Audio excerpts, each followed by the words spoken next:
میں اللہ پر دولت پڑی رہے اور غریب اور مساکین بیٹھے رہے، یہ نہیں ہو سکتا۔ اس لیے دینا تیرا کام تھا، تقسیم بانٹنا میرا کام ہے، اس کا ثواب تجھے بھی ملتا رہے گا، مجھے بھی ملتا رہے گا۔ کہا حضور اس پردے کے اندر راز کیا تھا جو آپ نے کہا تھا، اس پہ عمل کیا جب میں نے آپ کی دعاؤں کے صدقے سے ویسے عمل کیا ہے۔ اللہ اکبر۔ سیدنا غوث پاک رضی اللہ تعالیٰ عنہ، اللہ اکبر، غور سے سننا میرے دوستو اور دل پہ ہاتھ رکھ کر کہنا اللہ اکبر، اللہ اکبر۔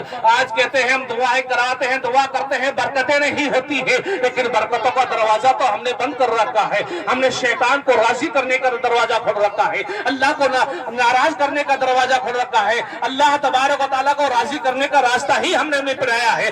رسول پاک صلی اللہ علیہ وسلم کے سنتوں پہ آج ہم نے عمل ہی کرنا چھوڑ دیا ہے۔ اللہ اکبر۔ بتاؤ برکتیں کہاں سے ہوگی، سکون کہاں ہوگی؟ اور غوث پاک رضی اللہ تعالیٰ عنہ کے آج غلامی کا ثبوت دیتے ہیں، اور یقیناً سیدنا غوث پاک اور بزرگان دین کے صدقے سے اللہ تبارک و تعالیٰ ہمیں جنت کی بہاریں عطا فرمائے گا۔ لیکن میرے دوستو، جو ہمارے بزرگوں نے کیا ہے، جو ہمارے غوث پاک رضی اللہ تعالیٰ عنہ نے کیا ہے، وہ کام تو کرے، اس پہ عمل کرے۔ اللہ اکبر۔ پوچھا حضور اس پردے کے اندر راز کیا تھا، تو دل کے دریچے ہمیں کھل جانا چاہیے۔ غوث پاک رضی اللہ تعالیٰ عنہ فرماتے ہیں، اے مائی پہلی مرتبہ تو میرے پاس آئی تھی، اللہ اکبر، تو نے پوچھا تھا حضور میرے گھر میں برکتیں نہیں ہوتی۔ میں نے تجھ سے بھی سوال کیا تھا کہ تیرے گھر میں برکتیں نہیں ہوتی، لیکن یہ بتا تو نماز پڑھتی ہے؟ کہا میں نے نماز، تو نے کہا تیرا شوہر نماز پڑھتا ہے، تو نے کہا میرا گھر کا ہر فرد نماز پڑھتا ہے، لیکن میں نے جب استخارہ کیا اور کرنے کے بعد تیرا گھر ایک مین راستے پہ ہے یا نہیں ہے؟ کہ ہاں، وہاں عام لوگوں کو آنا اور جانا رہتا تھا، وہاں سے نمازی بھی جاتے تھے، بے نمازی بھی جاتے تھے، بے نمازی کی نگاہ تیرے گھر میں پڑتی تھی، جس کی وجہ سے تیرے گھر کی برکتیں چلی جایا کرتی تھی، تیرے گھر کا سکون چلا جایا کرتا تھا، جس کا گھر سے تیرے گھر کا آرام چلا گیا جاتا۔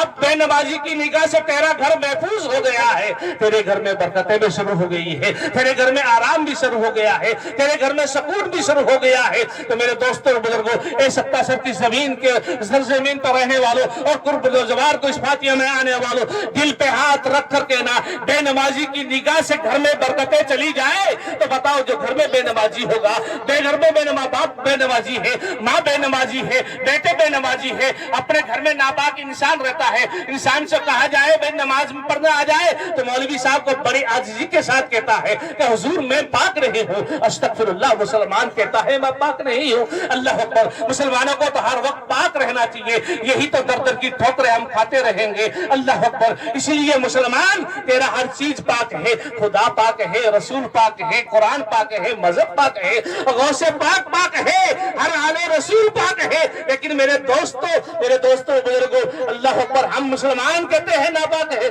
بڑے افسوس کے ساتھ ہے پیارے آقا علیہ السلام کی پیروی کرو۔ اس لیے میرے دوستوں بزرگوں، ہمیں چاہیے نظر و نیاز خوب کریں، لیکن رب کی بارگاہ میں اپنی پیشانی جھکا دیں۔ انشاءاللہ اگر اپنی پیشانی رب کی بارگاہ میں جھکا دیں گے تو زمانے کے ہم شکار نہیں بنیں گے، زمانہ ہمیں سلام کرے گا، زمانہ ہمیں سلام کرے گا۔ پیارے آقا علیہ السلام کی پیروی کرو۔ میں نے قرآن مجید کی آیت میں پڑھنے کا شرف حاصل کیا۔ اللہ تعالیٰ ارشاد فرماتا ہے یا ایھا الذین آمنوا اتقوا اللہ وکونوا مع الصادقین، اے ایمان والو اللہ سے ڈرو، وکونوا مع الصادقین، سچوں کے ساتھ ہو جاؤ، انشاءاللہ تبارک و تعالیٰ تمہاری دنیا اور آخرت دونوں کامیاب ہو جائے گی۔ دوستو سوال کس سے کیا ہے؟ ایمان والوں سے کہا ہے، اے ایمان والو اللہ سے ڈرو۔ اس لیے اللہ سے ڈرنے کے دعویٰ تو بہت لوگ کرتے ہیں، ہر شخص کہتا ہے میں اللہ سے ڈرتا ہوں، لیکن جب آپ اللہ سے ڈرنے کا جب اس کے آپ کی ایمان کی تصدیق مکمل نہیں ہوتی بلکہ کامیاب نہیں ہوتی، وَقُولُوا مَعَ الصَّادِقِينَ، جب سچوں کے ساتھ ہو جاؤ گے۔